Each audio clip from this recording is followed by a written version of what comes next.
নমস্কার দর্শক বন্ধু। স্বপ্ন আমরা প্রত্যেকে দেখি এবং স্বপ্ন পূরণের জন্য আমরা প্রত্যেকে চেষ্টা করি, কিন্তু বাস্তবে আমাদের স্বপ্ন কজনের পূরণ হয়? স্ট্রাগল তো করছি, কিন্তু স্বপ্ন পূরণের দিকে আমরা কজন এগিয়ে যেতে পারি? এই সমস্ত প্রশ্নগুলো আমাদের মনে জাগে এবং একটা সময় চলে আসে যখন স্বপ্ন পূরণ হলো কি হলো না সেই হিসাবটাও আর রাখতে চাই না, কারণ জীবনটা তখন বড্ড বেমানান হয়ে যায়, বেরঙিন হয়ে যায়। সমস্ত রকম এই যে নেগেটিভিটি আমাদের মনের মধ্যে আসে বা ফ্রাস্ট্রেশন আসে, সেই জায়গাগুলো থেকে বের হতে গেলে কিন্তু প্রপার গাইডনেস আমাদের ভীষণ দরকার, এবং অ্যাস্ট্রোলজিক্যাল গাইডলাইন যদি আমরা মেনে চলি তাহলে কিন্তু স্বপ্নটাও আমরা পূরণ করতে পারবো, এবং সেটা কিভাবে পূরণ করব সে পথটাও কিন্তু আমরা জেনে নিতে পারবো, বুঝে নিতে পারবো, দেখে নিতে পারবো। তাহলে চলুন আর দেরি না করে সেই মানুষটিকে নিয়ে আমি তা নিয়ে চলে এসেছি, যিনি আমাদের এই সমস্ত স্বপ্ন পূরণের দিকগুলোকে বাস্তবায়িত করতে সাহায্য করেন। তিনি আর কেউ নন, শ্রী শান্তনু শাস্ত্রী। তাকে স্বাগত জানিয়ে শুরু করছি আমাদের আজকের আলোচনা। নমস্কার দাদা। নমস্কার সবাইকে। দাদা, আমরা বাংলা নতুন বছরে রাশিগত দিক থেকে ওভারঅল কেমন যাবে বাংলা নতুন বছরটা সেটা জানতে চাইছিলাম, এবং আজকে যে রাশি নিয়ে আমরা জানতে চাইবো সেটা হলো বৃশ্চিক। বৃশ্চিক আমাদের কালপুরুষের অষ্টম রাশি, মঙ্গল এর অধিপতি। বৃশ্চিকের 7th হাউসে বৃহস্পতি থাকছেন বছরের শুরুতে, তবে খুবই অল্প দিন। বৃশ্চিকের জন্য সবচেয়ে বড় পজিটিভ সাইড আমরা যেটা দেখতে পাবো, বৃশ্চিকেরও কিন্তু ঢাইয়া শেষ হচ্ছে 29শে মার্চ, অর্থাৎ বাংলা বছর শুরু হওয়ার ঠিক আগে আগে এই ঢাইয়া ক্লোজ হয়ে যাওয়া, এটা কিন্তু ভীষণ সিগনিফিকেন্ট বৃশ্চিকের ডেভেলপমেন্টের জন্য। ইমোশনাল, সেন্সিটিভ, ইম্পালসিভ, একটু হঠকারী বৃশ্চিক রাশি বা লগ্নের যারা মানুষ, তাদের জন্য ঢাইয়া কিন্তু বেশ ভালো রকম স্ট্রেস ক্রিয়েট করেছিল, এবং ফিজিক্যালি যতটা না, মনের দিক থেকে কিন্তু একটা ভালো রকম স্ট্রেস চলছিল। ভীষণ অ্যাংজাইটির মধ্যে কাটাচ্ছিলেন বৃশ্চিক রাশির মানুষরা। তো সেই স্ট্রেস, অ্যাংজাইটি থেকে তারা রিমুভড হচ্ছেন এই বছরে। তারা নিজেরা কিছু একটা করার চিন্তাভাবনা করতে পারবেন, কিভাবে এগিয়ে যাবেন সেই সম্পর্কে ডিসিশন নেওয়ার টেন্ডেন্সি, সেটা আমরা তাদের ক্ষেত্রে দেখতে পাবো। ফলে বৃশ্চিক এরা কিন্তু একটা ওভারঅল স্টেবল ডেভেলপমেন্ট 1432-এ করতে পারছেন। যেহেতু 4 নম্বর ঘর থেকে শনি বেরিয়ে যাচ্ছেন, 5 নম্বর ঘর থেকে রাহু পিছিয়ে আসছেন, এই সমস্ত কারণগুলিতে বৃশ্চিকের স্টেবিলিটি বাড়বে। ডিসিশন মেকিং পাওয়ার, অভিজ্ঞতা লব্ধ জ্ঞান, এগুলো আমরা বাড়তে দেখতে পাবো। ফলে যদি আমরা ভাবনা চিন্তা করি, বৃশ্চিক কিন্তু পরিকল্পিত পথে এগোতে পারবেন। আর বৃশ্চিক রাশির যারা জাতক জাতিকা আছে বা এই লগ্নের যারা জাতক জাতিকা আছে, তাদের ক্ষেত্রে চাকরিটা কতটা বেশি প্রগ্রেসিভ হবে? 1432-এ বৃশ্চিকের চাকরির ক্ষেত্রটি স্মুথ। নতুন চাকরি প্রাপ্তির সম্ভাবনা সেটাও রয়েছে, এবং বেশ কিছু জব ওপেনিং, এটা আমরা জানি যে শুরু হবে, আমাদের কাজের ক্ষেত্র প্রসারিত হবে, এবং বৃশ্চিকের চাকরি প্রাপ্তির সম্ভাবনা এটা কিন্তু যথেষ্ট বেশি। যারা চাকরি করছেন তাদের ক্ষেত্রে কিন্তু একটা ছোট কনফিউশন আছে। কনফিউশনটি কি, 18ই মে থেকে, অর্থাৎ জ্যৈষ্ঠ মাস শুরু হওয়ার পর থেকে কেতু কিন্তু বৃশ্চিকের 10th হাউসে রয়েছেন। রাহু কেতু এরা অশান্তির কারক গ্রহ হলেও এদের গতি কিন্তু অনেকটাই শান্ত। এরা সবসময়ই বক্র, আজ মার্গী কাল বকরি, এই ব্যাপারটা রাহু কেতুর মধ্যে নেই। এদের গতির মধ্যে আপস অ্যান্ড ডাউনস নেই। এরা স্মুথ আর ফিক্সড স্পিডে ধীরে ধীরে রাশিচক্র অতিক্রম করে।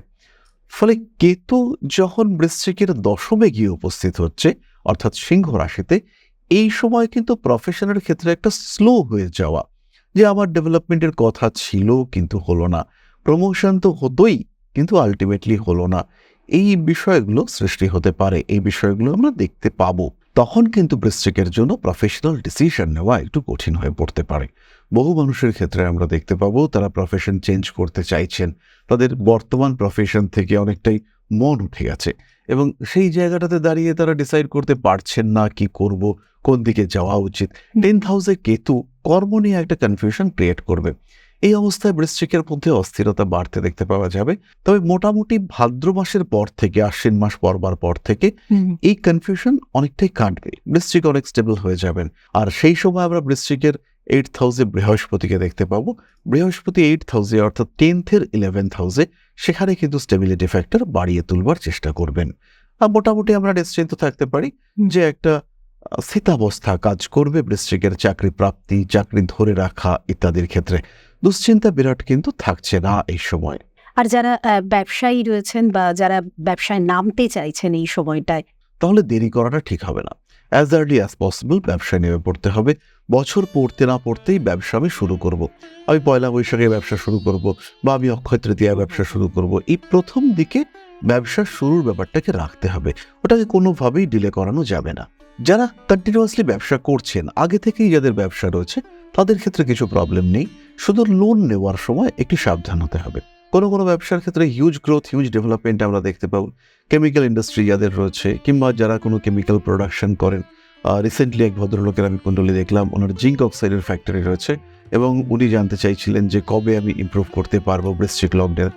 তো এটা ক্লিয়ার যে 1432 শুরু হওয়ার পরে পরেই দেবগুরু বৃহস্পতি সরে আসছেন আপনার অষ্টম ভাবে, এবং সেই সময় থেকেই কিন্তু হিউজ ইমপ্রুভমেন্ট, বিগ ডেভেলপমেন্ট সেটা দেখতে পাওয়া যাবে। এই বিষয়ে মোটামুটি নিশ্চিন্ত থাকা যায়। এর সঙ্গে সঙ্গে যারা সোনা কিংবা জুয়েলারি, জেমস ইত্যাদির ব্যবসা করেন, তাদের ক্ষেত্রে উন্নতি দেখতে পাওয়া যাবে। বস্ত্র ব্যবসায়ী, তারা খুব ভালো রকম ইমপ্রুভমেন্ট করতে পারছেন। কাঠের ফার্নিচার যারা ব্যবসা করেন, তাদের ক্ষেত্রেও আমরা বেশ ভালো রকম ইমপ্রুভমেন্ট দেখতে পাবো। ব্যবসার ক্ষেত্রে প্রথম দিকে যে মুভমেন্ট থাকবে, পরের দিকে কিন্তু মুভমেন্ট স্লো হতে থাকবে। তাই বছরের প্রথম দিকে হিউজ এফোর্ট দিয়ে নেমে পড়তে হবে, এবং প্রত্যেকটা ব্যবসার জন্য একটা প্ল্যানিং চাই। Money management, time management, product management, client management, এই বিষয়গুলো যদি গুড কনসেপ্টে না থাকে, তাহলে কিন্তু আলটিমেটলি বিষয়টাকে মেটেরিয়ালাইজ করা এটা বাজে ব্যাপার হয়ে যাবে। তখন কিন্তু বৃশ্চিক এটাকে আলটিমেটলি করে উঠতে পারবেন না। বছরের প্রথম দিকে যে শুরুটা হচ্ছে, সেই শুরুর সময় থেকেই বৃশ্চিককে পরিকল্পনা করতে হবে বছরের শেষে, অর্থাৎ মোটামুটি মার্চ এপ্রিল এই সময় গিয়ে আমি কি পাচ্ছি, এই আউটকাম পেতে গেলে আমাকে কোন সময় কতটা এগোতে হবে, এক মাস পরে অর্থাৎ বৈশাখের শেষে বা জ্যৈষ্ঠের শেষে বা আষাঢ়ের শেষে আমার পজিশন কি হবে, এই ধারণা, এই কনসেপ্ট ক্লিয়ার রাখতে হবে।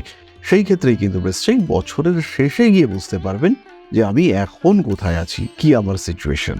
চাকরি, ব্যবসা এগুলো সম্পর্কে তো একটা ধ্যান ধারণা হলো। যারা সেলফ এমপ্লয় রয়েছে, তাদের সম্পর্কে যদি একটা ওভারঅল ধারণা দাও। যারা সেলফ এমপ্লয়মেন্টে রয়েছেন এবং যারা স্পেশালি বাড়িতে বসে কাজ করছেন, তাদের ক্ষেত্রে পরিবেশগত প্রতিবন্ধকতা আসবে, ফাইন্যান্সিয়াল ডেভেলপমেন্ট হবে। পুরো বছরটাই তারা ওভারঅল গ্রো করতে পারছেন, ধীরে ধীরে ধাপে ধাপে উন্নতি দেখতে পাওয়া যাবে। খাটনিটা তো অবশ্যই বাড়বে, এবং খাটনির সঙ্গে সঙ্গে পারিপার্শ্বিক সাপোর্টের একটা অভাব, সেটাও তারা দেখতে পারবেন। ফলে দুটো প্রতিবন্ধকতা, প্রথমটা হলো অতিরিক্ত পরিশ্রম, এবং দ্বিতীয়টি হলো পারিপার্শ্বিক লোকেদের থেকে সহযোগিতার অভাব। বাড়িতে কাজ করছেন, বাড়ির লোকজনই বিট্রে করার চেষ্টা করছে। বাড়িতে কাজ করছেন, বাড়ির লোকজন বলছে এই কাজ এখানে করা যাবে না। আপনার হিউজ এফোর্ট সত্ত্বেও তাদের অসহযোগিতার কারণে আপনার বাড়ির কাজটা নষ্ট হচ্ছে। নতুন একটা জায়গা খুঁজতে হলো, কিন্তু এই নতুন জায়গা খুঁজে আপনি সেটাকে ঠিকঠাকভাবে মেনটেন করতে পারছেন না। এই সমস্যাগুলো কিন্তু 1432 ফেস করতে হবে। যারা মিউজিক, আর্ট, ডান্স এগুলোর সঙ্গে কানেক্টেড রয়েছেন, তারা একদম ডেভেলপমেন্ট করতে পারবেন, এ বিষয়ে কোনো রকম কোনো সংশয় নেই। যদি দশা খুব খারাপ না চলে, সেই ক্ষেত্রে তাদের কিন্তু অর্থনৈতিক ক্ষেত্রে উন্নতি হবেই, এবং একটা সাস্টেইনড ডেভেলপমেন্ট সেইটা তারা ফেস করতে পারবেন। যে কন্টিনিউয়াস গ্রোথ হচ্ছে, তাদের জীবনের প্রবলেমগুলো ধীরে ধীরে অপসারিত হচ্ছে জীবন থেকে, এই এলিমিনেশন প্রসেস তারা কিন্তু উপলব্ধি করতে পারবেন যে এটা হচ্ছে। ফলে বৃশ্চিক রাশি বা লগ্নের মানুষদের ক্ষেত্রে স্বনিযুক্তি পেশা এটা খারাপ নয়। যারা প্রাইভেট টিউশন করছেন, তাদের ক্ষেত্রে একটু নাম যশ এগুলো খারাপ হওয়ার সম্ভাবনা রয়েছে। এবং যারা স্পেশালি প্রাইভেট টিউশন করেন, তাদের ক্ষেত্রে কিন্তু খেয়াল রাখতে হবে যে একটু বদনাম হওয়ার সম্ভাবনা, তার কারণে কিন্তু প্রফেশনের উপরে প্রেশার আসতে পারে। এটা কিন্তু দেখে কাজ করতে হবে, এবং কোনোভাবেই যাতে ডিফেমেশন আপনাকে টাচ করতে না পারে, তার জন্য কিন্তু বৃশ্চিককে চেষ্টা করতে হবে। নাম যদি খারাপ হয়, সেই ক্ষেত্রে আবার ঘুরে দাঁড়ানো, উঠে দাঁড়ানো, এটা কিন্তু কঠিন হতে পারে। সেই সময় কিন্তু বেশ সমস্যা সেটা ফেস করতে হবে, আর চেষ্টা করতে হবে কোনোভাবেই যেন এই ডিফেমেশন সৃষ্টি না হয়। আর ওভারঅল যদি আমরা কোনো রেমেডি জানতে চাই, সেক্ষেত্রে কি রেমেডি আছে? বৃশ্চিক রাশি বা লগ্নের মানুষদের জন্য আমরা দেবগুরু বৃহস্পতিকে বুস্ট করব। বৃহস্পতি অর্থাৎ গুরু, তিনি যদি সহায় হয়ে থাকেন, সেই ক্ষেত্রে আর কোনো প্রবলেম, কোনো বিপদ সেটা কিন্তু জাতককে স্পর্শ করতে পারছে না। ফলে বৃহস্পতিকে একটু বুস্ট আপ করবার জন্য আমরা অবশ্যই সিট্রিন ইউজ করব। সিট্রিনকে আর একটু চার্জ আপ করবার জন্য আমরা তার সঙ্গে একটি ছমুখী রুদ্রাক্ষ ইউজ করতে পারি। ওভারঅল ডেভেলপমেন্ট, গ্রোথ, এটা শারীরিক দিক থেকেও ভালো রকম সাপোর্ট দেবে। এই কম্বিনেশন অর্থাৎ সিট্রিন এবং রুদ্রাক্ষ, ছমুখী রুদ্রাক্ষ, এই কম্বিনেশন কিন্তু বৃশ্চিককে যথেষ্ট ইমপ্রুভমেন্ট দেবে।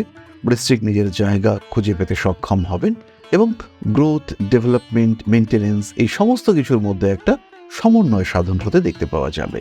যারা মনে করছেন যে চেম্বারে এসে শ্রী শান্তনু শাস্ত্রীর সাথে যোগাযোগ করবেন এবং তার কাছে এসে নিজের সমস্যাগুলো সামনাসামনি বসে বলবেন, তাদের জন্য বলবো আপনারা দমদম ক্যান্টনমেন্টে তার নিজস্ব চেম্বারে আসতে পারেন। এছাড়াও আপনারা লেক মার্কেটেও এসে সেখানেও তিনি চেম্বার করছেন, সেখানেও যোগাযোগ করতে পারেন। অনলাইনে যারা কনসাল্ট করতে চাইছেন, অর্থাৎ আপনি অনেক দূরে থাকেন কিন্তু চাইছেন ওনার কাছে আসতে, সময়ের অভাবে পাচ্ছেন না, দূরত্বের জন্য পাচ্ছেন না, আপনাদের জন্যও বলে রাখবো যে আপনারা অনলাইনে কিন্তু তার সাথে যোগাযোগ করে নিতে পারেন। সমস্ত বিষয়গুলো সম্পর্কে জানানোর জন্য আমাদের ব্যাকআপ টিম রয়েছে। যে নাম্বারগুলো এই মুহূর্তে আপনার স্ক্রিনে ফ্ল্যাশ হচ্ছে, তার যে কোনো একটা নাম্বারে কল করুন আর যোগাযোগ করে বুকিং করে তবেই কিন্তু আসবেন। আমি একটা বিষয় বারংবার বলি, যে কোনো ভিডিওর শেষে বলুন বা মিডলে বলুন, একটা কথা বলি যে ঋষি বাণী ইনস্টিটিউট, যে ইনস্টিটিউটটা বিগত 10 বছর ধরে মানুষকে এই জ্যোতিষ শিক্ষার জায়গাটাকে উন্নত করছে, তো সেই জায়গায় দাঁড়িয়ে আমরা সবসময় শুনি যে ঋষিবাণীর ইনস্টিটিউটের থেকে যে শিক্ষাগত যোগ্যতা বা যে শিক্ষাগত মানটা আপনারা পাচ্ছেন সেটা অন্য কোথাও পাবেন না, যার ভ্যালিড কিছু রিজন আপনারা দেন। তো সেটা আমি আরেকবার একটু রিপিট শুনতে চাইবো আমার দর্শকদের জন্য। প্রথমেই বলবো, আমরা ঋষিবাণীর জ্যোতিষ শিক্ষার রয়েছে একটা পারফেক্ট সিলেবাস। একটা মানুষ একটা কোর্সে ভর্তি হলো, মানুষটি কি চাইবেন? তিনি চাইবেন একটি প্রপার অথেন্টিসিটি, একটা গুড কারিকুলাম, ভালো ফ্যাকাল্টি, তার সঙ্গে প্রপার সার্টিফিকেশন এবং আলটিমেটলি সব কিছুর শেষে একটা ভালো প্লেসমেন্ট বা প্লেসমেন্ট সাপোর্ট বা প্রফেশনাল সাপোর্ট। একদম। তো ঋষিবাণী এই মুহূর্তে একমাত্র ইনস্টিটিউশন যারা এই প্রত্যেকটি জায়গায় প্রোভাইড করে থাকে। ভর্তি হওয়ার সঙ্গে সঙ্গে জাতক পাচ্ছে রেজিস্ট্রেশন নাম্বার, যেটা সে কিনা আমাদের ওয়েবসাইটে ভেরিফাই করতে পারছে। তারপরে আমরা বিভিন্নভাবে কখনো তাকে দিয়ে স্পিচ দেওয়ানোর মাধ্যমে, কখনো পরীক্ষা নিয়ে আমরা তাকে ডেভেলপ করাই। আমরা পড়াচ্ছি, পড়ানোর সঙ্গে সঙ্গে সে কি শিখছে, তার কতটা আউটকাম হওয়া উচিত, 6 মাস শিখবার পরে একজন মানুষ কতটা বিচার করতে পারবেন, আদৌ তিনি সেটা পারছেন কিনা। যদি পারেন গুড, যদি না পারেন তাহলে তাকে আবার এক্সট্রা সাপোর্ট দিয়ে এগিয়ে নিয়ে যাওয়া, সেই এক্সট্রা সাপোর্ট দিয়ে এগিয়ে নিয়ে গিয়ে আলটিমেটলি তাকে একটা জায়গায় তৈরি করা। 4টে সেমিস্টারে 2 বছরের এই কোর্স কমপ্লিট হতে হতে কিভাবে ক্লায়েন্ট হ্যান্ডলিং করতে হবে, কিভাবে ক্লায়েন্টের সঙ্গে বিহেভিয়ার ঠিকঠাক রাখতে হবে, ক্লায়েন্টকে কনভিন্স করবার জন্য আমরা কি করতে পারি, কিভাবে ক্লায়েন্টের সঙ্গে আরেকটু সহমর্মিতা দেখানো যেতে পারে, এই কাজগুলি কিন্তু আমরা শেখাই। আর সবচেয়ে বড় যে বিষয় সেটি হলো ক্লাসের শেষে, after completion of the class, আমরা কিন্তু জব সাপোর্ট দিয়ে থাকি। সব সময় যে নতুন চেম্বার দিতে পারছি তা নয়, কিন্তু কিভাবে চেম্বার পেতে হয়, কোথায় গেলে চেম্বার পাওয়া যাবে, চেম্বারে গিয়ে কোন কাজগুলো করতে পারবো, চেম্বারে গিয়ে কোন কাজগুলো করতে পারবো না, এই প্রত্যেকটি বিষয় কিন্তু আমরা গাইড করে থাকি। আর টোটালি আমার বিগত 23 বছরের অভিজ্ঞতার মাধ্যমেই কিন্তু আমরা এটা গাইড করে থাকি। ঘড়ির কাঁটা বলছে আজকে আমাদের এখানে থামতে হবে, থামছি তার কারণ আবারও আগামী দিনে চলে আসবো আরও একটা নতুন রাশি নিয়ে, নতুন বিষয় নিয়ে, আলোচনা ভিত্তিক এই অনুষ্ঠান নিয়ে, এবং অবশ্যই সঙ্গে থাকবেন শ্রী শান্তনু শাস্ত্রী। আজকের মতো নমস্কার। নমস্কার বন্ধুরা, জয় মা আদিশক্তি।